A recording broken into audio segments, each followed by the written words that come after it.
ఏ నాటికైనా నా ప్రార్థన దేవుడు వింటాడు, జవాబిస్తాడు. ఏ నాటికైనా నా హృదయవాంఛ ఆయన తీరుస్తాడు. ఏ నాటికైనా నాకు విడుదలిస్తాడు. ఏ నాటికైనా నాకు జయమిస్తాడు. ఏ నాటికైనా నా ప్రయత్నాన్ని ఆయన సఫలపరుస్తాడు. ఏ నాటికైనా నేను వైఫల్యాలు ఎదుర్కొంటున్న పరిస్థితుల మీద నాకు తప్పనిసరిగా విజయాన్ని ఇస్తాడు. నా స్థితి ఎల్లప్పుడూ ఇలా ఉండదు, తప్పకుండా దాన్ని మార్చి చూపిస్తాడు నా దేవుడు. నాకైతే ఆశ ఉంది, విశ్వాసం ఉంది, ఆ నిరీక్షణ ఉంది.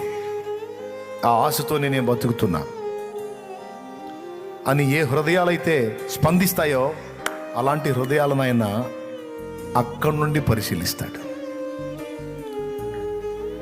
మనం ఆశ పెట్టుకుంది మనుషుల మీద కాదు. ఏ నాటికైనా ఏ మనుషుడైనా వచ్చి నన్ను ఆదుకుంటాడన్నది కాదు మన ఆశ. మన సృష్టికర్త మీద మన ఆశ.